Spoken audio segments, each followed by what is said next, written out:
안녕하세요. 오늘 스타트업들의 자금 조달에 대해서 설명드릴 강사 이재만입니다.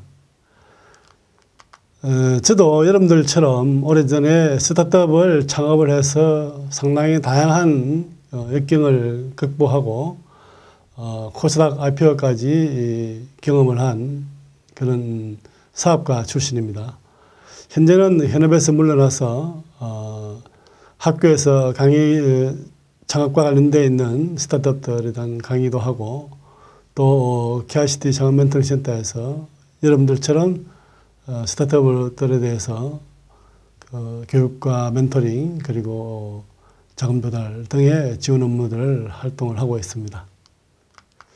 오늘 여러분들과 나눌 내용들 중에 가장 중요한 이야기들은 사실은 스타트업들의 여정 자체는 어려움의 연속이죠. 특히나 초기에 어려움을 말할 수 없을 거고, 그리고 스타트업들은 창업 비용에 대해서 끊임없이 또 고민을 하게 되죠. 그런데 여러분들도 아시다시피 스타트업들은 라이프 사이클이 있습니다.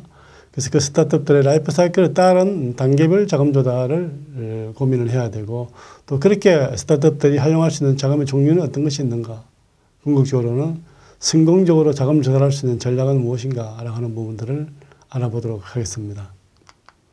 오늘 강의의 목적은 여러분들이 조금이나마 자금 조달의 중요성을 인식을 하고, 그리고 조달 방법을 또 숙지를 하고, 그리고 조달 자금들은 어떤 종류들이 있는지, 그리고 정책 자금들이 어떤 형태로 활용이 되고 있는지, 또 우리가 사용할 수 있는 R&D 지원 사업들은 어떤 것들이 있는지, 그리고 이후에 본격적인 페넌트레이스에서 사용할 투자 유치는 어떤 것들이 있는지, 그리고 최근에 가장 많이 스타트업들이 활용하고 있는 크라우드 펀딩에 대해서 좀 알아보도록 하겠습니다.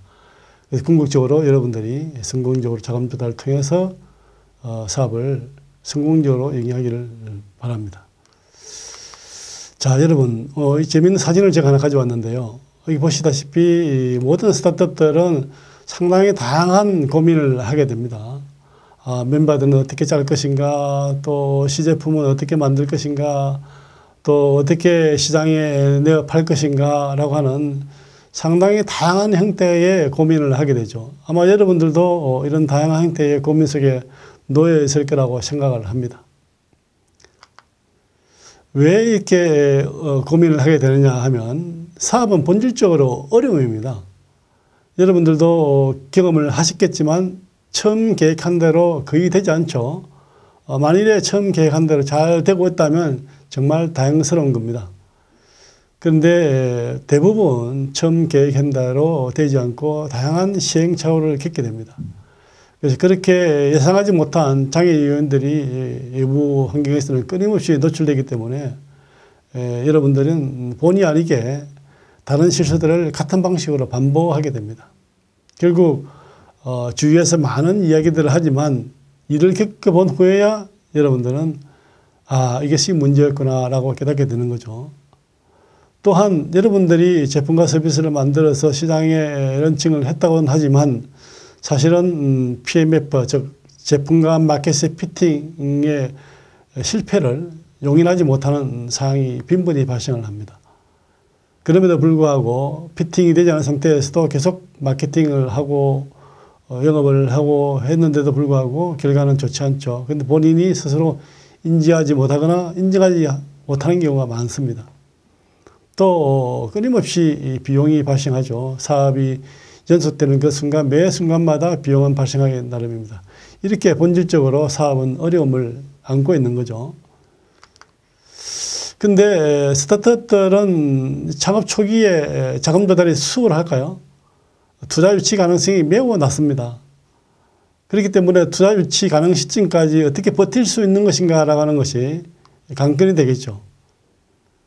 또 무리하게 투자 유치를 시도하게 되면 과도한 지분이 희생이 되고 또 그렇게 해서 나중에 경영에 어려움이 생길 수도 있으니 지분 희생 없이 자금을 안전하게 활용할 수 있는 그런 방안들을 찾아봐야 되겠죠.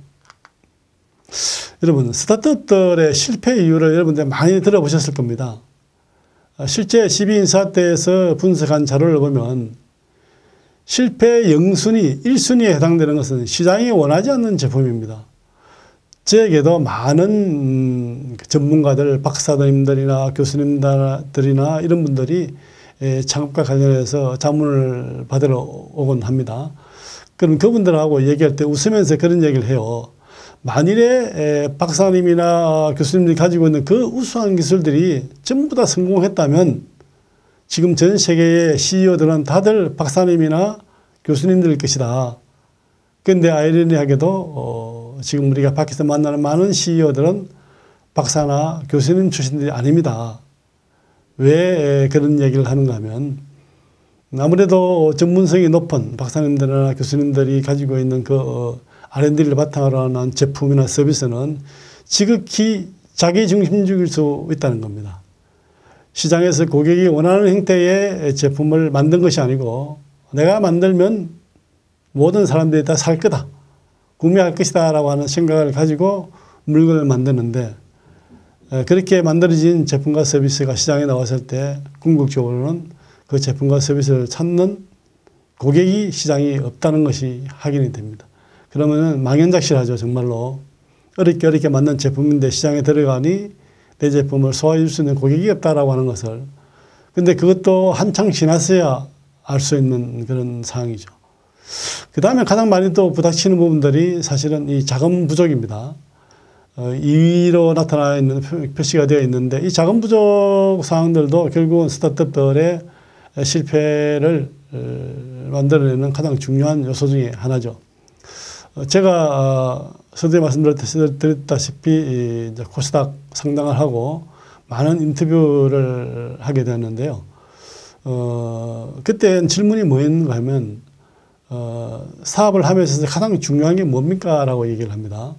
그런데 제가 드리는 답은 상당히 다양한 요소들이 중요하다. 특히 기술, 우수한 기술이 중요하다. 그리고 영업 마케팅이 중요하다. 그리고 자금도 중요하다. 실제로 저도 기술 중심으로 스타트업을 했기 때문에 내 기술만 있으면 다 될 것이라 생각을 했습니다. 그런데 영업적으로 엄청난 어려움을 겪게 되고 자금 조달에 상당히 많은 어려움을 겪게 되었습니다. 아, 그래서 이 우수한 기술만으로 되는 것은 아니구나. 또 영업 마케팅을 통해서 뭔가를 좀 이루게 됐을 때에 그 영업 마케팅을 받쳐줄 수 있는 것은 기술이요 또 자금인 것입니다. 물건을 만들어서 팔 수 있는 자금. 그래서 다양한 부분들의 중요성들이 있지만 그래도 그 중에서 가장 중요한 거라고 하나를 꼽으라고 한다면 저는 자금이라고 얘기를 합니다. 다른 요소들도 중요하지만 왜냐하면 자금은 우리를 버틸 수 있게 하는 원동력이 되는 거죠.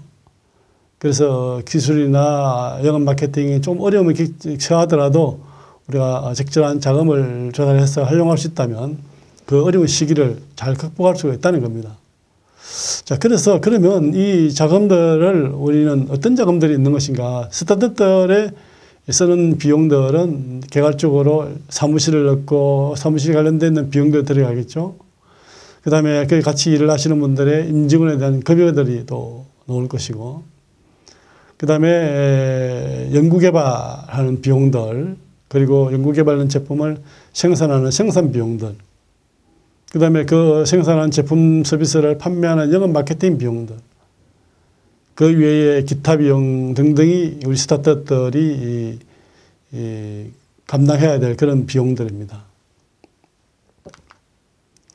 자, 이런 스타트업들이 본 그림에서 보시다시피 라이프 사이클이 있습니다. 최초에 스타팅해서 런칭을 하고 제품이 초기 시장에 진입을 한 듯한데 그림에 보시다시피 캐즘이라고 하는 곤란한 지경, 즉 데스밸리라고 그러죠.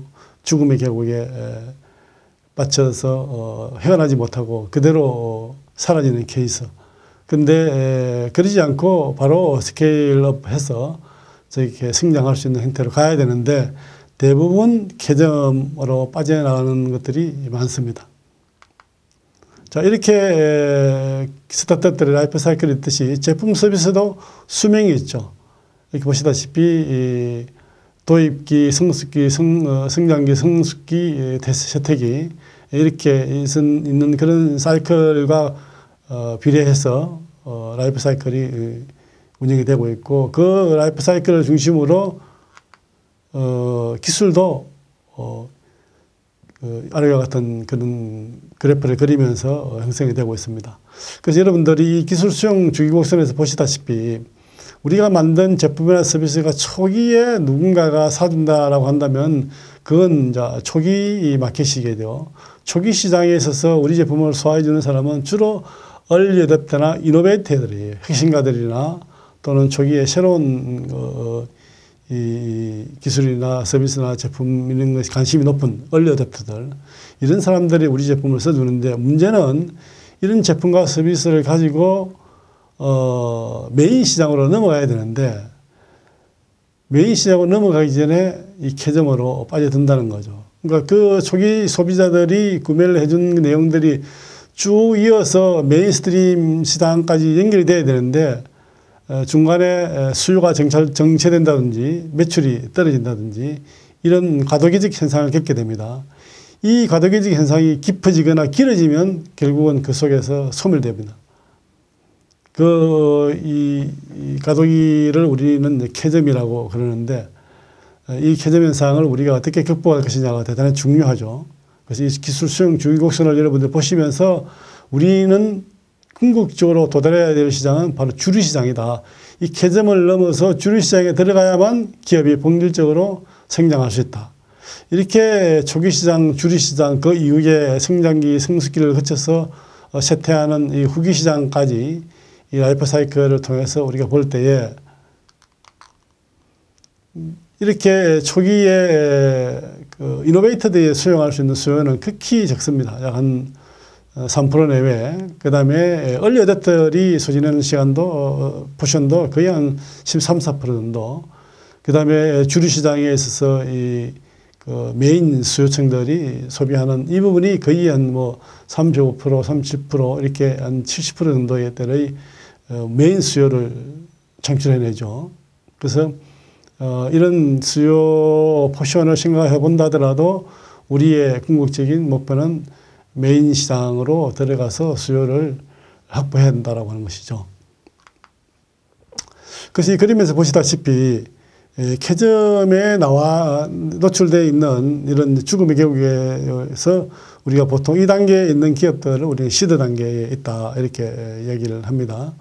그래서 이 시드 단계에서 탈출을 해서 이제 성장할 수 있는 BP를 넘어서 성장할 수 있는 1단계, 2단계, 3단계, 시리즈 A, 시리즈 B, 시리즈 3 이렇게 매장인을 해서 IPO까지 가는 이런 형태의 각 단계별로 우리가 자금을 조달하는 유형이 틀려집니다. 자, 여기 아주 편안하게 여러분이 보실 수 있는 자금 조달 흐름도가 있는데요. 저기에 이 스타트업들이 자기 자금으로 창업을 해서 창업 초기에 이 시제품들을 만들어서 뭔가 검증하는 단계가 발생을 할 건데, 이때에 여러분들을 도울 수 있는 분들이 바로 엑셀레이터요 엔젤 투자들입니다.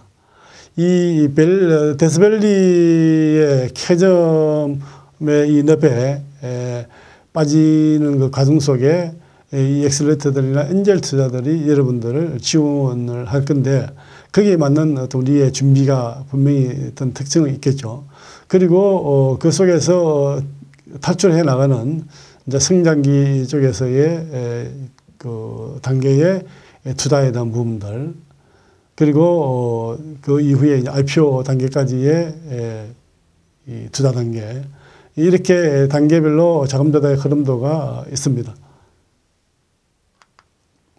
대체로 보면 여러분들이 운영하시는 스타트업들의 투자 프로세스는 주로 이 초기에 이제 아이디어 팀 빌딩 단계, 그 다음에 시제품 개발 단계, 그 다음에 상용 제품 검증 단계, 그 다음에 성장 단계 이렇게 보신다면, 대체로 이 단계별로 기업 가치들은 보통 초기 아이디어 수준인 팀빌딩 단계는 보통 한 3억에서 5억 정도, 그 다음에 시제품 개발이 완료되면 한 10억에서 20억 정도, 그 다음에 상용 제품 경쟁 단계에 들어가면 뭐 2, 30억 정도, 그렇게 초기 성장 단계에 가면 이제 50억에서 100억 정도, 이렇게 기업 가치를 보통 이렇게 얘기하고 있습니다.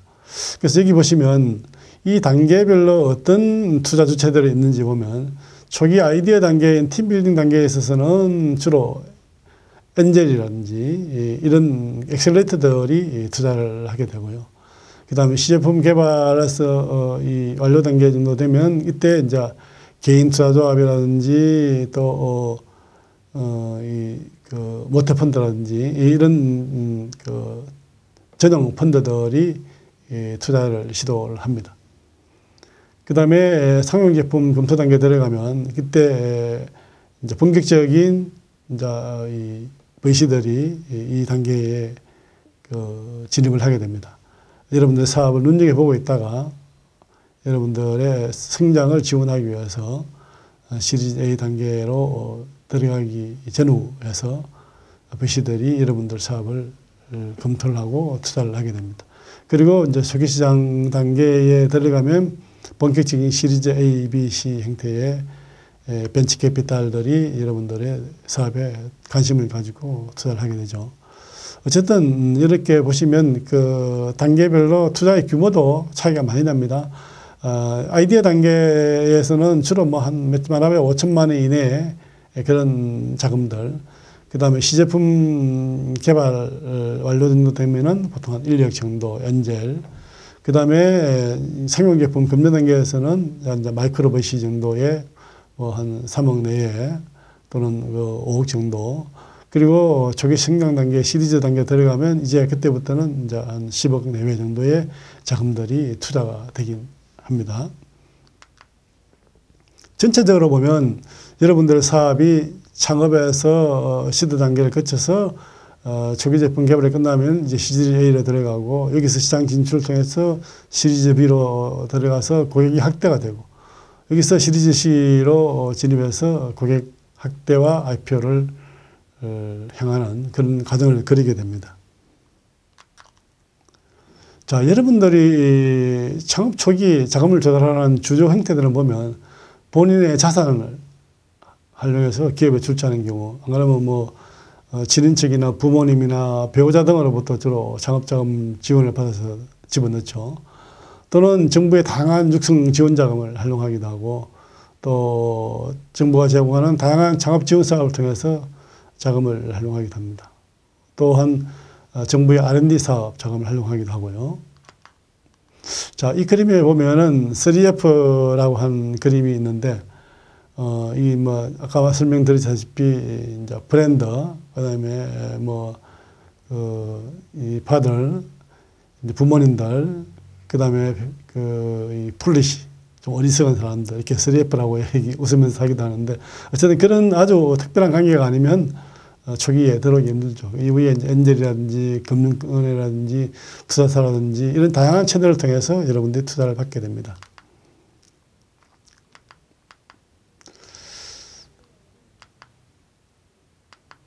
자, 이 스타트업 단계별 자금 조달 그래프를 좀 보겠습니다. 이 아이디어에서 이 시드머니 투자를 받는 단계죠. 이때에 이제 아이디어를 가지고 프로토타입을 여러분들이 제작을 하게 됩니다. 이때 이제 주로 시드머니가 투자가 되죠. 이때 고객 검증을 잘 거쳐서 시장으로 진입할 수 있는 그런 상황으로 고객 검증이 완료가 되면 이제 여러분들에게 시리즈 단계의 기회가 오게 됩니다. 그렇게 해서 그 제품들이 시장에 출시가 되고 확장이 되면서 시리즈 B로 진행을 하게 되고, 그리고 이제는 시리즈 C, D 단계에서는 해외 진출이라든지 인접 시장까지 확장하는 그런 형태로 발전을 하게 됩니다. 자, 이 그래프에 보는 이 단계별 자금 조달에 맞춰서 세부 사항들을 설명을 좀 해보도록 하겠습니다. 자, 최초의 시드 단계의 시드 투자라고 하는 것은 아이디어 사업 기획 단계죠. 그래서 엔젤 투자자와 같은 개인 자본 혹은 국가의 창업 지원 사업 등을 활용해서 창업을 하는 그런 초기 단계를 얘기를 합니다. 이때 주로 투자자가 비즈니스 일부를 매입하는 그런 투자를 제한하는 형태가 되고, 또는 수익이 발생하거나 다른 투자를 받을 때까지 자금을 활용할 수 있도록 도움을 받는 그런 단계죠. 그래서 친구나 가족, 패밀리, 그리고 엔젤, 그리고 요즘 많이 이용하는 크라우드 펀딩 등을 많이 활용을 하게 됩니다. 그래서 초기 버전으로 구현된 프로토타입의 서비스나 또는 제품 개발을 위한 투자, 이 단계가 시드 투자라고 보시면 됩니다. 여기에 주로 활동하는 엔젤 투자가 있는데, 이 엔젤 투자는 개인 투자자들이 돈을 모아서 기술력과 아이디어는 있으나 자금이 부족한 벤처기업이나 이제 막 시작한 벤처기업에게 자금을 투자해 주는 그 사람들을 엔젤이라고 그러고, 그들이 하는 행위를, 투자 행위를 엔젤 투자라고 그러죠. 어쨌든 창업 초기에는 사실 사업의 성공 여부가 대단히 불확실하기 때문에 창업자를 잘 모르는 타인의 입장에서는 투자하기가 대단히 어렵죠. 이 스타트업 자금 지원에 대해서 엔젤 투자가 이루어지면 엔젤 투자를 활성화시키기 위해서 정부가 나름대로 지원을 해주고 있습니다. 뭐 3년 동안 지분 보유하는 조건으로 투자 금액의 10% 정도의 종합소득세에 공제해준다든지 세대 지원, 그 다음에 엔젤이 투자한 금액에 대해서 정부도 동일한 금액을 해주는 그런 엔젤 매칭 펀드라든지 이런 형태의 지원을 해주고 있습니다. 자, 다음에 시드 단계를 넘어서 이제 본격적으로 시리즈 A 단계로 넘어가게 됩니다. 시장 검증을 마친 시제품, 베타 버전이 정식적으로 오픈돼서 본격적으로 시장에 진출하는 단계입니다. 그래서 여러분들이 정기적인 이제 수익 창출을 위한 비즈니스 모델 개발 및 스케일업이 필요한 단계라고 보시면 되죠. 그 다음에 투자금은 이제 서비스 출시 및 마케팅이 주로 활용이 됩니다. 이때 이제 VC들이 본격적으로 서서히 이제 우리 사업에 참여하는 그런 단계가 되겠죠. 자, 시리즈 B 단계는 시리즈 A를 통해서 인정받은 서비스로 사업을 확장하는 그런 단계입니다. 그래서 그런 확장에 필요한 자금을 확보하는 단계인데, 어느 정도 규모의 고객을 모은 기업이 시장 점유율을 높이기 위해서 받는 투자죠.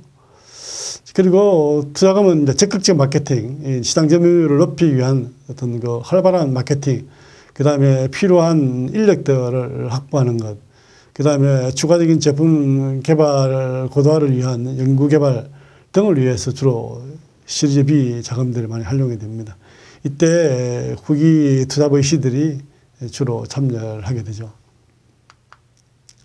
자, 시리즈 C는 시리즈 B로 확장된 사업에 시장 점유율을 높이면서 본격적으로 스케일업을 가속화시키는 단계입니다. 주로 이제 IPO 또는 M&A 등을 위한 추가 자금을 모집하는 단계죠.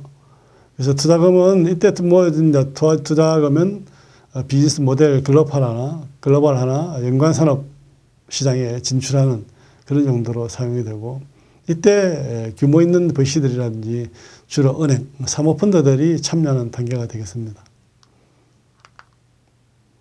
그 다음에 메자닌 단계에 들어가면, 원래 메자닌이라는 표현은요, 이탈리아어로 건물 1층과 2층 사이의 공간을 이야기하는데, 투자의 개념에서 본다면 안전자산인 채권하고 위험자산인 주식에 비해서 중간 정도의 수익성과 위험성을 갖는 그런 금융상품입니다. 주식과 채권의 두 상품의 특성과 매력을 보유하고 있는데, 주로 재난사채라든지 신주인수권 부사채라든지 이런 것들이 메자닌에 해당되는 상품이죠. 그래서 IPO 전후에 은행 등이 주로 참여하는 단계라고 보시면 됩니다. 자, 이렇게 스타트업들의 그 시리즈 투자를 보시면요, 펀드 성격에 맞는 특정 분야에 집중적으로 투자하게 되십니다. 왜냐하면 펀드가 성격이 아직 명확하기 때문에 그 성격에 맞지 않으면 투자가 어렵습니다. 그래서 주로 산업 분야별로 특성에 맞는 펀드들이 준비되어 있기 때문에 그런 펀드들을 우리가 모색해 봐야 되겠죠.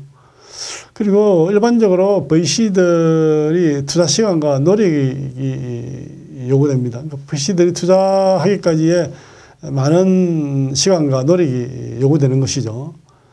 그들이 사업 분석하고 투심을 열고 집행을 하고 하는 이 모든 단계들이 상당히 많은 인내를 요구합니다. 그래서 여러분들은 이 벤처캐피탈들과의 네트워크를 잘 활용하고 중시 여겨야 됩니다. 그래서 그들의 벤처 캐피탈들이 가지고 있는 그런 어떤 그 레퍼런스라든지 또 네트워킹을 통해서 그들의 관계를 잘 활용을 해서 우리 사업을 어필할 수 있는 그런 단계의 시리즈 투자들의 특성들을 여러분들이 활용하시면 되겠습니다. 자, 이렇게 우리 회사가 여러분들의 사업이 이 단계별로 시드 단계를 거쳐서 시리즈 A, B, C 이렇게 오는데 모든 투자가들이 여러분 회사에 투자를 하고 싶은데 여러분 회사의 가치는 얼마입니까? 라고 하실 때 여러분들은 저희 회사의 가치는요 얼마입니다. 10억입니다. 100억입니다. 또는 1000억입니다. 이렇게 자신감 있게 이야기하시는 분이 얼마나 계신가요? 저희가 시장에서 만나는 상당히 많은 수백 개 기업의 CEO들, 스타트업 CEO분들하고 얘기를 나누면은 여러분들의 기업 가치가 얼마나 돼요? 라고 하면 계산을 잘 안 해봤습니다. 또는 계산하는 방법을 모릅니다. 여러 가지 형태의 얘기를 하세요. 근데 투자를 하려고 하는 입장에서 본다면 그 회사의 기업 가치를 알아야 그 기업 가치에 몇 프로를 인정을 하고 투자를 하겠다라고 하는 그런 형태의 의견을 나눌 수 있는데 우리 회사의 가치를 얘기하지 못한다면 대단히 큰 낭패가 발생하겠죠. 그래서 여러분들이 기업 가치를 평가하는 그 방법들이 다양한 방법들이 있는데 그 내용을 좀 설명해 보자면 독립적 가치 평가 부분이 있습니다. 독립적 가치에는 자산을 중심으로 한 자산가치 평가법이 있고 수익을 중심으로 한 수익가치 평가법이 있는데요. 자산가치는 현재 회사가 보유하고 있는 순자산의 가치를 기업 가치로 평가하는 겁니다. 근데 막 이제 아이디어를 가지고 창업을 시작하고 한 친구들한테 여러분들 그 사업에 어떤 순자산이 있을까요? 거의 없던 데 있어도 그 얼마 되지 않을 겁니다. 그래서 스타트업들한테 자산가치 평가를 한다는 게 대단히 무의미하다, 어렵다, 곤란하다 이렇게 얘기해집니다. 그 다음에 수익가치 평가도 기업이 보유한 유무형의 자산을 활용한 미래 수익가치를 평가를 해서 반영을 해야 되는데 정말 이렇게 몇 년 후에 살아있을지도 모를 그런 위험성을 가진 스타트업들의 미래의 가치를 얼마나 많이 인정을 해주겠습니까? 그래서 이런 수익가치 평가도 대단히 스타트업들에게 적용하기에는 문제가 있다. 이렇게 보고 있습니다. 그 다음에 비교가치가 있는데요. 이 비교가치는 이 성과 지표에다가 비교기업의 배수를 통해서 평가를 하는 방법인데 주로 이제 매도자의 시장 균형에 의해서 형성되는 시가를 이용해서 상대적으로 평가합니다. 이 방법도 사실 이제 그 어떤 비교할 수 있는 그런 레퍼런스 기업들이 있으면 좋겠는데 그것이 여의치 않다면 또 이 자체도 스타트업들에게 적용하기가 상당히 힘들죠.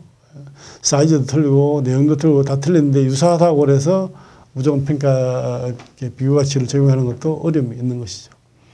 어쨌든 이런 기업가치 평가는 사실 기업의 경영을 예측하고 성장할 수 있는 원동력이기 때문에 대단히 중요한 의미를 가지고 있습니다. 자, 그래서 스타트업들의 기업 가치를 그럼 어떻게 평가하는가 하는 부분에서 여러 가지 방법이 있는데요. 이 베르쿠스 메소드라고 하는 이 방법은 엔젤 투자자인 데이브 베르쿠스라고 하는 분이 처음으로 고안한 방법입니다. 이 데이브 베르쿠스가 만드는 베르쿠스 메소드의 전제 조건은 첫째, 아직 매출이 없는 매출 전 단계죠. 근데 아직 매출 전 단계임에도 불구하고 향후 5년 이내에 약 한 200억 원 정도의 매출 달성이 가능하다고 판단하는 가정이 전제되어야 됩니다. 그래서 가정 1과 2의 이런 전제 조건을 가지고 우리 기업 가치를 평가를 해보는데 여러 가지 요소가 있는데 아주 중요한 5가지 요소를 가지고 주로 평가를 합니다. 우선 우리 사업이 아주 매력적인 사업이냐 아니냐, 아이디어 자체가 대단히 의미 있고 사업성이 있는 그런 매력적인 아이디어냐라고 하는 부분을 그런 기본 가치에 대해서 평가를 해서 정말로 폭발력이 있는 그런 확장성이 있는 대단히 의미 있는 그 가치를 가지고 있다라고 한다면은 최대 부여가치를 5억 원 정도로 부여한다든지, 그 다음에 이 사람들이 가지고 있는 아이디어가 실제 개발이 되어서 적어도 프로토타입까지 개발이 돼서 보유를 하고 있느냐 없느냐, 즉 기술에 대한 실현력, 기술 구현 능력, 그런 기술 위험성에 대한 부분, 그것들을 감소하기는 이한 측면에서 봤을 때에 프로토타입을 가지고 있다는 것은 대단히 유의미한 의미죠. 그래서 그렇게 프로토타입이 잘 만들어져 있다라고 했을 때 최대로 부여할 수 있는 가치를 또 5억 정도. 그 다음에 잘 구축된 아주 전문가로 구성되어 있는 경영팀들이 있냐라고 하는 부분. 이거는 실행 위험성에 대한 감소 가능성이죠. 위험을 줄이기 위한 가능성인데, 이 부분을 여러분들이 또 이 평가를 했을 때에 정말 팀들이 아주 각 분야별로 CEO, CTO, CFO, CMO 이런 키 멤버들의 전문성이 잘 갖춰져 있고 그들의 역량이 대단히 큰 시너지를 만들 수 있다라고 하는 부분으로 되어 있으면 또 최대 부여 가치를 한 5억 정도. 그 다음에 우리 비즈니스가 시장에 시장 진입 단계에 있어서 무난히 시장에 진입할 수 있는 그런 전략적인 관계, 네트워크들이 잘 구축되어 있느냐라고 하는 부분들입니다. 그래서 그런 부분들에 대해서도 또 잘 구축이 되어 있다 그러면 이제 한 5억 원 정도의 가치를 부여하고, 그래서 그리고 이제 제품을 본격적으로 시장에 진입시키기 위해서 생산을 해서 출시하는 그런 가능성, 이 부분이 이제 출시가 됐다고 한다면 생산에 대한 위험성이 감소가 되는 거죠.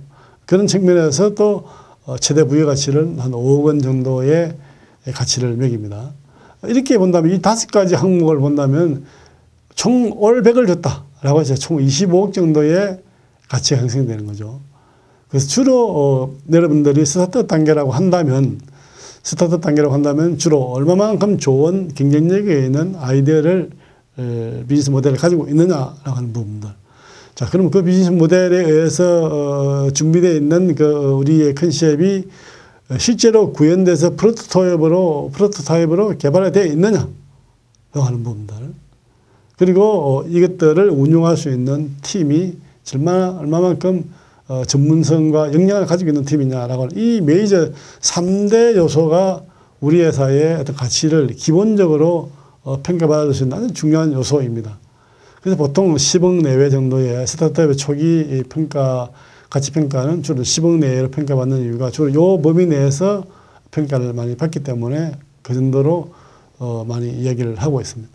그래서 여러분들도 1, 2, 3, 4, 5 이렇게 매겨가지고 여러분들이 각 요소별로 내가 어느 위치에 있는 것인가 라고 좀 냉정하게 판단을 했을 때에 부여할 수 있는 그런 그 부여 가치를 계산을 해본다면 대략적인 우리 회사의 기업가치 평가를 할 수 있겠죠. 이렇게 해서 기업가치를 나름대로 설정을 해놓고 랍한 거죠, 어떻게 보면. 그러고 난 다음에 실질적인 어떤 그 투자의 단계에 가게 되면 좀 더 구체적인 전문 회계사라든지 이런 부분들 도움을 받아가지고 실질적인 우리 기업가치를 평가를 해보고 지금 말씀드린 이런 요소들하고 연결해서 이 정도면 적절하겠다라고 하는 그 접점을 잘 찾아서 대응을 하시면 되겠죠. 자, 대체로 여러분들 우리가 이 엔젤 투자이든 또 시리즈 투자이든 투자를 받게 되면 투자의 일반적인 프로세스가 있습니다. 그 프로세스를 본다면 최초로 사업 계획서를 입수를 해가지고 그 사업이 어떤 사업인가를 보게 되죠. 또 소개를 통해서 만나든 또 그 어떤 경로를 통해서 입수가 된 사업 계획서일지라도 이 투자 심사가들이 그 사업 계획서를 검토를 하게 되고 그 사업 계획서를 보니까 이 사업이 참 괜찮네 라고 관심을 끌면 그때 이제 그 사업 계획서를 본격적으로 분석하기 위해서 첫 만남을 가지게 되죠. 이때 이제 우리 IR 자료를 가지고 제시를 하게 되고 이 IR 자료 제시된 이 IR 자료를 가지고 충분히 설명을 하게 되는 거죠. 그렇게 설명하고 난 다음에 이제 각 부시들은 이 내부적으로 1차 검토를 하게 됩니다. 검토를 하게 돼서 자, 이 사업은 우리가 본심사에 올려서 한번 검토를 해볼 만하다라고 한다면 이제 정밀 분석을 하게 됩니다. 정밀 분석을 해서 여러분들 이때 정밀 분석할 때에 이제 해당 사업에 대한 관련 외부 전문가들의 도움을 많이 받습니다. 도움을 받아가지고 실제 이 사업이 정말로 경쟁력이 있다. 그리고 기술적으로도 차별성이 분명하다. 또 확장성이 있다. 뭐 등등의 외부 전문가들의 의견을 받아서 이 사업은 나름대로 차별적 경쟁력을 가지고 있고 성장 가능성이 있는 사업이구나 라고 한다면 이제 본격적으로 이제 투자 의향에 대해서 서로 조건들을 조율을 합니다. 그리고 필요하다면 이제 실사도 좀 하게 되고 이렇게 조건 협상이 어느 정도 마무리가 되면 이제 본 심사를 하게 됩니다. 이때 이제 여러분들이 주로 벤처캐피탈 사무실로 가서 약 한 뭐 30분에서 1시간 정도의 충분한 IR을 하게 되고 거기에 참여한 심사위원들의 수많은 질문에 대응을 해야 됩니다. 그렇게 해서 그런 이제 본 심사가 끝나면 최종적으로 투자심의위원회가 열리죠. 흔히 우리가 투심 그러죠. 그래서 이런 투심을 거쳐서 최종적으로 승인이 떨어지면 투자 결정이 이제 이루어지는 겁니다. 투자 결정이 이루어지면 이제 약속된 계약 체결과 함께 투자 금액이 계약된 기간에 들어오죠. 이렇게 투자 프로세스가 한 사이클 도는데 보통 한 3개월, 정상적으로 그러면 한 3개월 정도 시간이 걸립니다. 그래서 여러분들이 이런 시간들을 고려해서 앞단에 우리가 얼마만큼 준비를 잘 해야 되겠는가라고 하는 부분을 생각해 볼 필요가 있습니다. 그리고 우리가 급하지만 이렇게 IR을 하게 되면 기본적으로 소요되는 시간들이 이렇게 있습니다. 절차상. 그런데 뭐 당장 한 달 안에 내놔라, 뭐 투자해달라라고 하는 이야기가 대단히 무리가 있겠죠. 그런 것들을 잘 고려해서 투자 프로세스에 맞게끔 여러분들이 IR이라든지 투자 자금 유치 준비를 하시면 되겠습니다. 자, 이렇게 제가 여러분들 쭉 설명을 들었는데 시리즈 단계까지의 투자를 설명을 들었는데 실제로 투자를 하시는 벤처캐피탈의 심사역을 하시는 분들은 어떤 얘기를 하는지 같이 한번 들어보도록 하겠습니다. 사업을 잘하면 투자는 돼요. 안녕하세요. 저는 KB인베스트먼트에 있는 장상혁이라고 합니다. 컨슈머 테크 쪽 주로 투자를 하는데 대표적인 회사는 마켓컬리, 최근에 이제 투자한 강남언니, 엔터프라이즈 쪽에서는 곧 유니콘이 될 채널톡이 있습니다. 그것도 진짜 내가 당황했던 질문. 근데 대부분의 사실 90% 이상의 투자자분들은 사실 직장인이라고 생각하시면 돼요. 맡긴 자산을 운용하는 것처럼 저희도 LP로부터 돈을 받아가지고 일종의 자산 운용사에서 근무를 하고 있는 직장인이라고 생각하시면 됩니다. 하느님. 저희 같은 이제 운영하는 회사를 GP라고 얘기하고요. 제너럴 파트너의 약자인데 GP에다가 이제 운용을 하라고 투자금을 맡기는 그런 분들을 LP라고 하고요.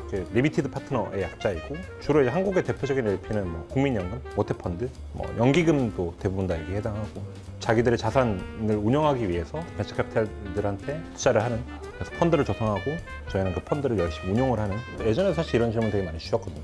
투자 받는 법을 어떻게 알 수 있냐고 저한테 막 질문하신 분들이 좀 있었는데 투자 받는 법이라는 게 존재하지는 않는 것 같아요. 뭐 IR덱 잘 만드는 법 이런 건 있겠죠. IR덱에 꼭 들어가야 되는 요소가 어떤 게 있고 그런 것들을 어떻게 정리해야 되는지는 그런 내용들이 있는 것 같은데 투자를 잘 받는 법은 사실은 사업을 어떻게 잘하나요랑 거의 똑같은 질문인 것 같긴 해요. 그냥 본업을 잘하면 투자는 돼요. 그러니까 본업이 잘 되지 않고 코어한 밸류가 없는데 투자를 잘 받을 수 있나요? 라는 질문은 저는 맞지 않는다고 생각하고 오히려 코어 밸류가 충분하다면 투자는 그냥 알아서 되는 거라고 생각을 하는 편입니다. 물론 뭐 투자자들이 좋아하는 팀의 구성 같은 건 있죠. 이를테면 경력이 많지는 않아도 뭔가 타이트한 경력이 존재하고 프로덕트가 PMS가 어느 정도 검증이 됐고 그거 자체가 어쨌든 사업을 잘하기 위한 요소와 거의 동일하다고 생각하기 때문에 투자를 할 때 지분 투자를 하잖아요. 법적인 의미에서 상환이라는 건 없어요. 뭐 그렇게 걸 수 있는 경우도 있긴 한데 대부분의 경우에는 상환이라는 게 존재하지 않고 망하면 망하는 거예요. 근데 망할 때 망하더라도 최선을 다하지 않고 그냥 망하면 제가 볼 땐 문제가 생길 수 있어요. 큰 이 사회 정의상의 상환은 필요하다. 어쨌든 믿고 투자를 한 건데 상환을 하기 위한 최대한의 노력을 한 다음에 이래도 안 돼. 나가면 그건 괜찮은데 최선을 다하는 모습 이런 것들은 반드시 필요하다. 이거를 엄청 많이 물어봐요 저한테. 그러니까 일단 제일 많이 물어보는 게 투자할 때 뭘 제일 많이 보세요? 사람마다 좀 다를 것 같긴 한데 거의 공통적으로 보는 게 첫 번째 시장, 두 번째는 그 시장과 프로덕트가 잘 맞는 능력, 소위 말해 PMF. 세 번째는 그 프로덕트를 만들어 나가는 사람들. 이 세 가지를 제일 많이 볼 것 같은데, 시장이 큰지도 중요하지만 시장이 빠르게 성장하는지를 첫 번째 볼 거고, 프로덕트는 뭐 아까 말씀드린 것처럼 그 빠르게 성장하는 시장에 이 프로덕트가 정말 피팅이 잘 되는지. 사람은 저는 사람을 좀 더 중요하게 생각해요.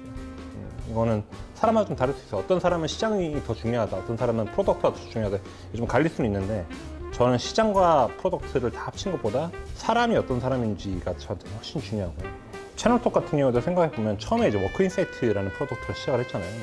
그리고 그게 타겟하는 시장이 어쨌든 오프라인 애널리틱 시장이었고, 그에 맞는 프로덕트가 워크인사이트였던 건데, 하다가 이제 이 시장과 이 프로덕트가 사실은 그렇게 크게 흥하지 않았기 때문에 채널톡으로 피보트를 했잖아요. 근데 채널톡은 어쨌든 노리는 게 커머스와 관련된 타겟하고 프로덕트가 나온 건데, 이건 잘 되고 있죠, 지금 다행히. 빠른 속도로 성장을 하고 있는데, 이런 걸 볼 때 제가 느낀 건 시장과 프로덕트는 틀릴 수 있어요. 그리고 그거를 바꾸는 거, 소위 말해 피벗하는 거는 가능해요. 근데 시장과 프로덕트가 아무리 맞아도 사람을 교체하는 건 굉장히 어려운 일이에요. 시장과 프로덕트는 스위칭이 가능한데 사람은 스위칭이 불가능하기 때문에 저는 이걸 훨씬 더 중요하게 생각한다라고 저는 그렇게 말씀드릴 수 있을 것 같아요. 사람을 뭘 보냐는 거는 사실 좀 직관의 영역에 가깝긴 해요. 왜냐하면 저 같은 경우에도 이번 주에 뭐 10명의 새로운 사람을 만났다, 이게 계속 누적이 되면 저만의 약간 사람 보는 관점이 생기잖아요. 물론 사업을 함에 있어서 가장 중요한 게 돈을 벌어야 되겠다, 근본적인 욕구 같은 게 반드시 필요하긴 해요. 그게 없으면 저는 사업을 하면 안 된다고 생각하긴 하는데, 저 사람은 투자하고 싶어 라는 생각이 드는 사람은 대부분 다 돈을 벌겠다는, 그건 당연히 이제 기본적으로 깔리는 거고, 더 나아가서 내가 이 산업의 중심에서 이 산업 전체를 뒤흔들겠다, 이런 미션 같은 게 있으신 분들을 만나면 저는 투자하고 싶어 이런 생각이 들어요. 이거를 한 단어로 좀 요약하면 허황된 얘기를 하는데 전혀 허황되지 않게 느껴지는 분이 있어요. 그런 분 만나면 저 사람 되게 비저너리하다, 저 사람 되게 투자하고 싶어, 이런 생각이 들어요. 일단 가장 제가 선호하는 분은 약간 이런 분. 반대로 어떤 분을 투자하지 않는지 대표적으로 얘기 드릴 수 있는 건, 제가 딱 만났는데 제가 아는 얘기인데 좀 다르게 얘기하시는 분들이 계세요. 모르는 것처럼 이제 물어볼 때도 있는데 완전 다른 얘기하면서 본인한테 좀 유리하게 이제 좀 얘기하시는 분들. 그러니까 그냥 투자자를 약간 기만하려고 하시는 분들이 가끔 계세요. 마지막으로 이제 투자를 안 하는 유형이, 저는 이 장기적인 관점에서 이 투자인데 하다가 회사가 좀 어려워지거나 힘들어졌을 때 그만두고 싶어 하시는 분들이 있어요. 생각보다 이런 케이스가 좀 있어요. 이것도 약간 직관의 영역인 것 같긴 한데 그런 게 좀 눈에 보일 때가 있거든요. 혹시나 이분이 그런 분은 아닐까? 우리가 기대했던 건 100을 기대했는데 한 20 정도 와서 더 못하겠어요 하시는 분들이 계신데, 그런 끼가 보이면 투자를 잘 안 하려고 하죠. 이게 무슨 의미일까 생각했어요. 이게 무슨 의미? 그러니까 사무실을 얘기하는 거라면, 사무실은 요새 뭐 원격 근무하는 회사들도 있으니까 사무실 없어도 투자를 받는 데는 뭐 문제가 되진 않고요. 다만 법인격은 무조건 존재해야 돼요. 법인격이 없으면 그 주식을 발행할 수 있는 엔티티 자체가 없는 거랑 마찬가지니까. 그래서 사무실은 없어도 된다, 하지만 법인격은 반드시 존재해야 된다. 이거 좀 어려운 질문이었어요. 그러니까 케바케예요. 이를테면 그 대박 아이디어를 가지고 있는 사람 혹은 그 분이 속한 조직, 과거에 뭔가 소위 말해 대박 프로덕트를 만들어서 흥했던 팀이라면 그거를 엑시트하고 나서 뭔가 새로운 걸 하려고 한다. 근데 아직 아이디어만 존재한다라고 하면 제가 볼 땐 그간의 스토리와 그간의 경력을 인정받아서 투자를 받을 수도 있다고 생각해요. 하지만 그런 게 아니라 와우 스토리가 없는 그냥 아이디어만 가지고 투자를 받으려고 하면 조금 어렵긴 해요. 그런 경우에는 적어도 MVP 정도 수준의 프로덕트가 있고 그게 PMF가 어느 정도 검증이 된 단계라면 가장 좋겠지만, 그렇지 않아도 적어도 MVP 정도는 있는 단계에서 투자를 이야기하시는 게 가장 좋지 않을까. 잘 아시다시피 소개받는 게 제일 좋고, 그 소개해주는 사람의 뷰 같은 걸로 이제 한번 걸러진다고 생각을 하기 때문에 투자자 입장에서는 크게 고민하지 않고 바로 미팅을 할 수가 있죠. 내가 아는 네트워크가 별로 없다라고 하면은 뭐 스타트업 관련된 행사들 되게 많잖아요. 부스를 차리거나 하면 제일 좋고, 저희 입장에서 더 편하게 여쭤볼 수도 있으니까. 그런 게 아니어도 네트워크 행사 같은 건 되게 많으니까 그런 데 참석하셔서 투자자분들과 얘기하는 걸 추천드리는, 회사들은 거의 대부분 다 커뮤니케이션 하긴 해요. 메일로라도 어쨌든 커뮤니케이션 하긴 하거든요. 네네네. 저는 대부분 연락 오는 건 대부분 다 피드백 드리려고 해요. 저한테 이제 메일로 만약에 뭔가 만나자라는 얘기를 하실 때는 적어도 자료를 보고 만날지 안 만날지를 결정을 해야 될 텐데, 아주 뭐 완성된 IR 때까지는 아니어도 사업 계획서, 이분이 어떤 분이고 이 사업이 어떤 사업인지를 판단할 수 있는 그런 근거 자료 정도는 보내주시면 도움이 될 것 같아요. 필수 조건, 그냥 본인 회사를 잘 설명할 수 있으면 제일 좋고요. 그러니까 저희가 만나는 분들이 속한 산업을 저희가 이해하지 못하는 경우가 10중 8구예요. 어느 정도 감만 가지고 미팅 이후에 스터디를 해요. 저희도 주니어 분들이랑 같이 스터디도 하고 저 혼자 독학하기도 하고 이 산업을 잘 아는 다른 투자자분들이랑 이 산업 전문가분들 만나서 막 인터뷰도 하고 인사이트도 얻고 하는데, 이 과정을 좀 획기적으로 줄이려면 IR 덱이 좀 쉬웠으면 좋겠어요. 이게 제가 제일 못 쓴 IR 덱이라고 생각하는 거는, 이분이 가지고 있는 경쟁력이 100인데 투자자분한테 20, 30밖에 전달 못하는 덱이 있어요.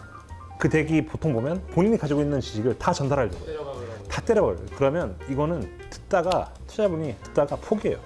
무슨 얘기인지 잘 모르겠다. IR 덱은 적어도 그 청자가 이해할 수 있는 언어로 바꿔서 전달하는 게 좀 되게 중요하다고 생각해요. 시드는 팀이 만들어지고 어떤 목표를 정하고 초반에 이제 자기 자금으로 이제 펀딩을 한 다음에 아까 말씀드렸던 MVP 같은 것들이 좀 만들어지고 나면 그 MVP의 가능성을 보고 투자가 되는 그런 스테이지, 완전 초기 스테이지가 시드이고요. 좀 구체적으로 프로덕트화되고 소프트웨어를 치면 이제 진짜 베타였다가 정식 릴리즈가 될 때쯤 되면 이 프로덕트 런칭이 됐을 때 잘 될 거다 안 될 거다라는 어느 정도는 나왔을 때, 그럼 이걸 스케일을 할지 말지를 결정해야 되잖아요. 그 스케일을 하기 위해서 투자받는 스테이지를 시리즈 A, 이게 스케일이 어느 정도 이루어졌을 때 지금까지 스케일보다 더 큰 단계의 스케일, 뭔가 추가적으로 뭔가 해보고 싶다, 유관 산업을 확장시키고 싶다 할 때 시리즈 B를 받으시는 거고, 시리즈 C, D, E는 이 스케일을 더 가속화시키기 위해서 계속 받는 단계.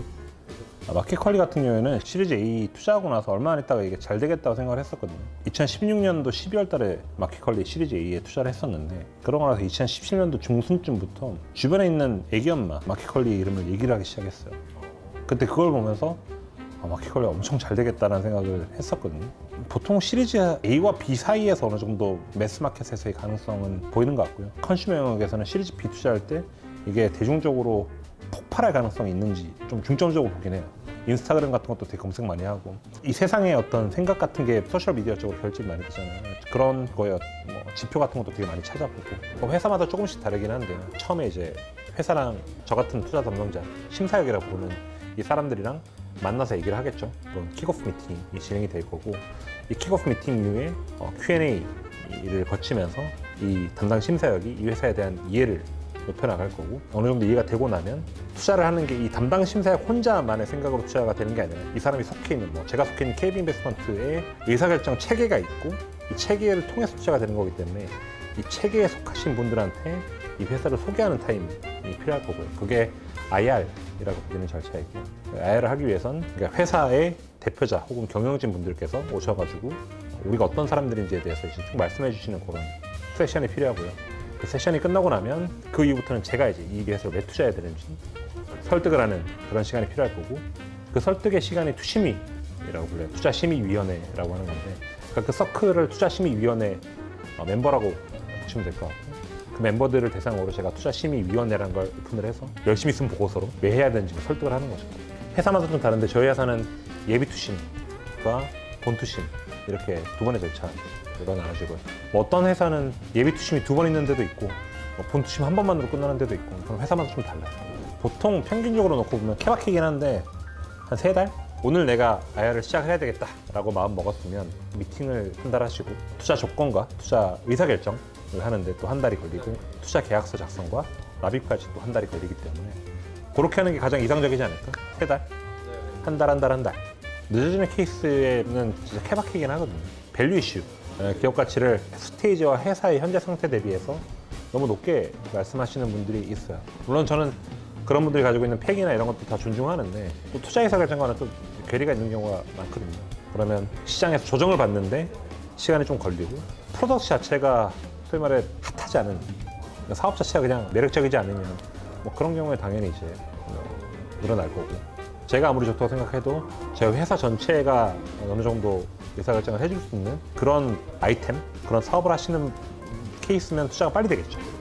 투자자와 피투자자는 신뢰 관계가 유지가 돼야 된다고 생각하거든요. 뭐 당연한 얘기긴 하죠. 신뢰 관계가 무너지면 피투자사가 투자자들한테 어떤 얘기를 해도 투자자가 믿지 않을 거고, 그럼 회사가 나아가는 방향에서 뭔가 태클을 계속 걸 수도 있고, 이 둘은 정말 파트너십이 끈끈해야 되잖아요. 끈끈하기 위해선 극도의 투명성이 필요한 것 같긴 해요. 사실 이 회사에 지금 안 좋은 얘기가 있어도, 안 좋은 뭐 상황이 발생을 해도 투자자들한테 투명하게 대기해 줄 수 있어야 되고, 이런 게 신뢰 관계의 근간이라 생각하는데, 그 투명성을 확보하기 위해서는 결국에는 그 사람이랑 나랑 얼만큼 편안하게 얘기를 할 수 있는지가 되게 중요한 것 같아요. 뭐 제가 조씨랑 뭐 레드랑 밤늦게라도 카톡 얘기하면서 서로 그냥 되게 편하게 얘기하잖아요. 그냥 뭐가 됐든 간에 그게 아이템 되게 중요하다. 어려우면 뭐 쉽게 얘기 못 하잖아요. 그게 참 중요하다. 유니콘 되세요.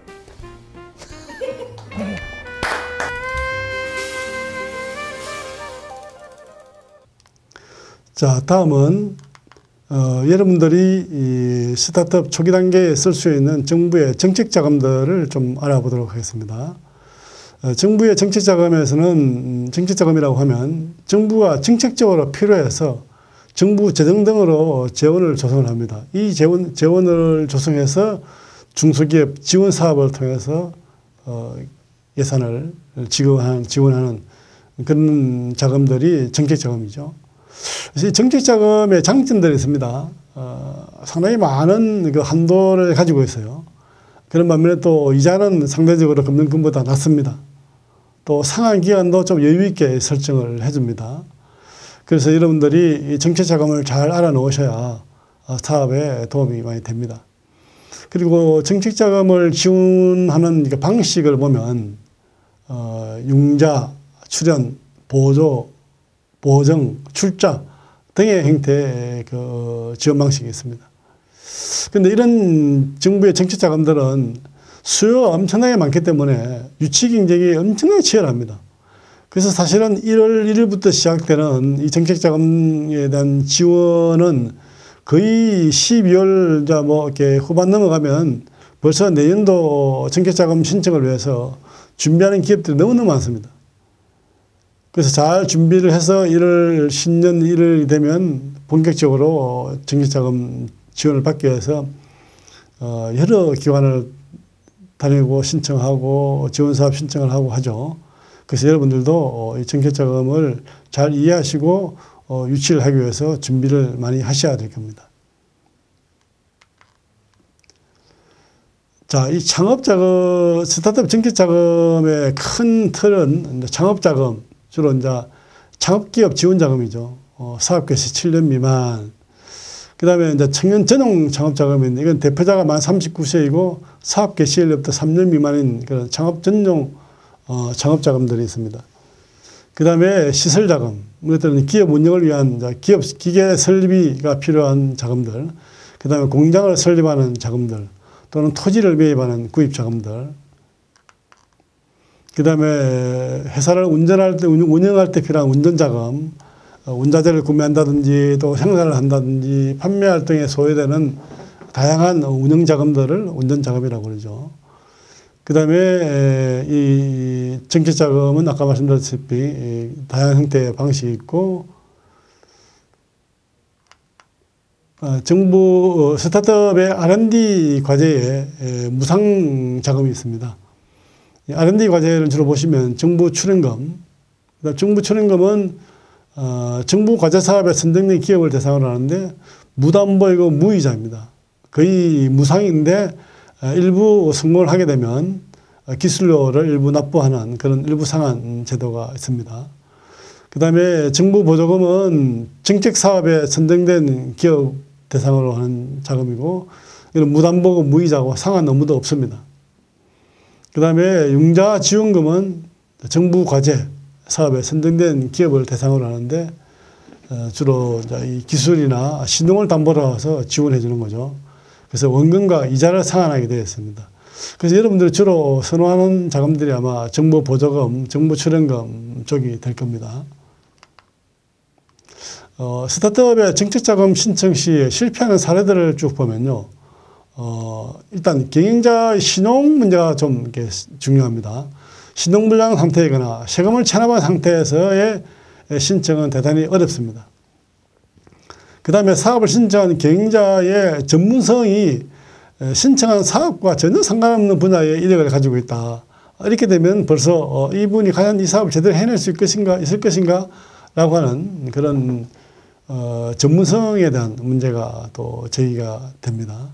그 다음에 연구개발에 참여하는 인력들의 수준이 정말로 고급 인력이냐, 정말 제대로 된 전문성을 갖춘 그런 인력이냐, 전문적인 역량을 가지고 있는 그런 인력이냐라고 하는 부분들, 그래서 이런 연구원들의 그 공급 인력들이 부재하면 또 정책자금 수용이 어려운 그런 상황이 됩니다. 그 다음에 우리가 제공하는 사업 아이템들이 트렌드에 너무 뒤처져 있다. 현재 시장의 메인 트렌드와 조화롭지 못한 부조화스러운 그런 사업들을 가지고 와서 자금을 달라라고 하게 되면 사실은 어떤 국가의 입장에서는 미래지향적이고 발전적인 사업에 도움을 줘야 되는데 그러지 않은 사업에 대해서 돈을 달라고 한다면 부담이 되겠죠. 그래서 이런 형태의 주요 요소들이 정책 자금을 받는 데 어렵게 만드는 요소들입니다. 스타트업들의 정책 자금을 주로 다루는 곳이 여러분들 잘 아시는 기술보전기금, 여러분들 앞으로 많이 만나게 될 곳입니다. 이 기술보전기금은 우리가 기보라고 그러죠. 기술보증제도를 정책에서 발전시킴으로써 신기술 사업에 대한 기술보정 및 기술평가를 통해서 자금을 지원해 주는 곳입니다.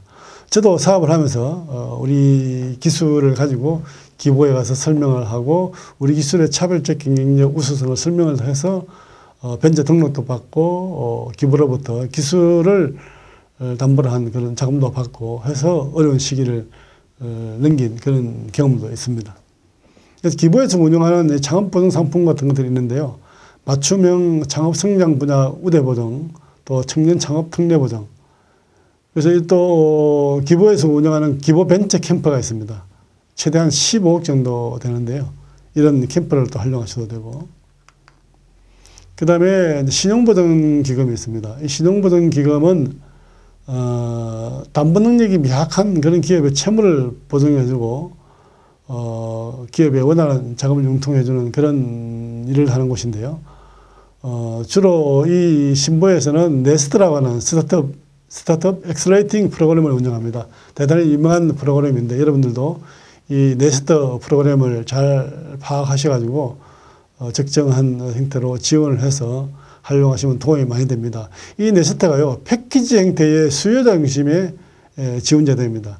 단계적으로 복합적으로 지원해 주기 때문에 대단히 유익한 그런 프로그램입니다. 한번 검토해 보시고 최대 10억 이상의 투영자 복합 지원을 하는 곳이 바로 신용보증기금입니다.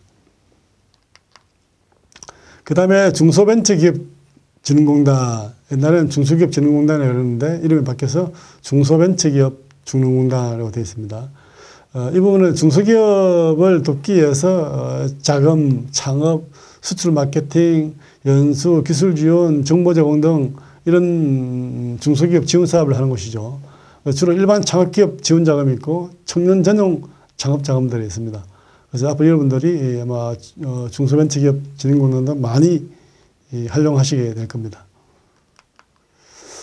자, 이번에 이제 이 R&D 지원 사업들이 있는데요. 주로 창업 스타트업들의 R&D 지원 사업에는 창업 선도대학이라고 지정받은 곳에서 활용하는 실험실 창업이라고 하는 기술 중심의 실험실 창업에 대해서 지원해주는 프로그램도 있고요. 그 다음에 창업 성장 기술 개발 사업이라고 해서 디딤돌 사업이라고 주로 R&D 중심의 지원 사업이 있습니다. 그 다음에 스타트업들이 가장 이렇게 좋아하고 활용하고 싶어 하는 그 1순위 R&D 지원 사업 중에 하나가 바로 팁스입니다. 기술 기반의 그 우수기업들을 정부가 집중 유승하기 위해서 만든 팁스 제도인데요. 이 부분은 팁스 운영사들이 1억 정도를 투자를 하게 되면 나머지 5억, 2억, 2억 이렇게 해서 총 한 10억 정도 되는 자금을 연도별로 지원사업 내용별로 해서 지원을 해주는 그런 사업입니다. 그래서 이 팁스를 받게 되면 기술적인 우수성도 인정을 받겠지만 적어도 이 자금 조달 시장에 있어서 팁스에 선정된 기업이구나 하는 좋은 이미지, 좋은 레퍼런스를 구축하게 됩니다.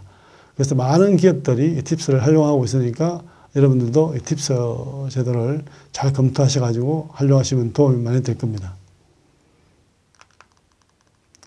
자, 스타트업들의 2019년에 투자 벤처 지원 예산 내역을 한번 보시면요. 2019년 기준으로 해서 총 한 7,800억 원, 1조에 가까운 돈이죠. 이 돈이 이제 주로 창업 준비 단계에 약 한 2,100억, 그 다음에 창업 초기 단계에 3천여억 원, 그 다음에 도약 단계에 한 2,500억 정도. 이렇게 각 단계별로 많은 제도를 통해서 정부가 자금을 제공을 해주고 있습니다. 국내 스타트업들의 자금 조달 규모를 보시면요. 일단 이게 2018년도 자료인데 2017년 말 기준으로 본다면 총 막 한 425억 건, 금액으로 보면은 이게 좀 이렇게 가장 활발할 때와 좀 저조할 때가 있는데, 활발할 때는 주로 이제 한 2017년 말 기준으로 9,500억 원, 거의 1조에 가깝죠. 그리고 최대 유치는 8월 달에 49건, 또 최소는 3월 달에 25건, 이렇게 엄청난 수치로 발전을 하고 있습니다. 미국의 테크 분야 스타트업들의 자금 조달 규모가 그럴 것을 한번 보시면, 거의 지금 2018년 기준으로 보면요, 자금 조달 규모가요, 주로 이 35 밀리언 달러 정도가 됩니다. 32 밀리언 달러 정도 되죠. 그리고 건수로 보면은 208건 정도로 되어 있습니다. 그래서 여러분들이 이런 이 자료들을 보더라도 스타트업들이 활용할 수 있는 자금, 그리고 스타트업들에 지원되는 다양한 자금 종류들이 있으니까 여러분들이 잘 활용을 하시면 되겠습니다. 자, 무엇보다도 여러분들이 그럼 도대체 이런 스타트업들이 필요로 한 이런 창업 자금들은 어디에서 받을 수 있느냐, 어디에서 주로 투자와 관련되어 있는 자금들은 어디에 되어 있는 것인가, 또 창업 자금들은 어디에 있는 것인가. 우선 창업 자금들을 보면 여러분들이 가장 많이 활용하시는 K-스타트업, 정부의 창업 포털 사이트죠. K-스타트업에서 창업 지원 사업과 유용한 창업 콘텐츠를 제공하는 사이트입니다. 이게 들어가면 보시다시피 예비, 초기, 도약 단계별로 필요한 분야별로 지원 사업들이 다 열거되어 있습니다. 그래서 여러분들이 이 K-스타트업을 사이트를 통해서 상당히 많은 정보를 통해서 여러분들이 필요하고 유용한 사업들을 지원 신청할 수 있습니다. 그 다음에 기업마당인데요. 기업마당은 중기부에서 운영하는 중소기업 종합 지원 사이트입니다. 여기는 중소기업 지원 사업 정보하고 중소기업에 도움이 되는 정보가 상당히 다양하게 제공되고 있습니다. 이 기업마당도 여러분들이 정보 소싱에 많은 도움이 될 겁니다. 그 다음에 중소기업 기술정보진흥원이라고 하는 데가 있는데요. 여기는 이제 주로 기술개발, 정보화 등 핵심 역량 강화를 지원하기 위해 만든 곳인데, 중소기업에 주로 R&D 쪽 관련되어 있는 사업들을 정보를 제공해주는, 그리고 정보와 자금들을 제공해주는 그런 사이트입니다. 여러분들이 좀 잘 검토하셔가지고 활용하시면 되겠습니다. 자, 스타트업들이 성공적으로 자금을 조달받기 위해서는 주로 어떤 부분을 여러분들이 좀 생각하셔야 되는가 하면은, 우선 우리 회사에 만약 기술 기업이라고 한다면 객관적 기술력을 입증할 필요가 있습니다. 이 객관적 기술력이라고 한다면 그냥 우리 기술이 세계 최초입니다, 좋습니다 라고 하는 것이 아니고, 일종의 어떤 우리의 회사의 자격증처럼 어떤 기술연구소가 설립되어 있습니다. 벤처기업으로 등록이 되어 있습니다. ISO 인정을 받은 회사입니다. 특허 기술이 몇 건 등록되어 있는 회사입니다. 또 이 네이처지에 등록되어 있는 우수한 논문에 근거한 그런 세계 최초의 유일 기술입니다. 등등의 이런 객관적 기술력을 입증할 수 있는 소재들이 대단히 중요합니다. 여러분들이 이 자금을 조달받는 데 대단히 유익한 요소로 작용을 하고 있고요. 그 다음에 이런 좋은 소재를 가지고 여러분들이 만들어내는 완벽한 사업 계획서가 어떻게 보면 절대적이죠.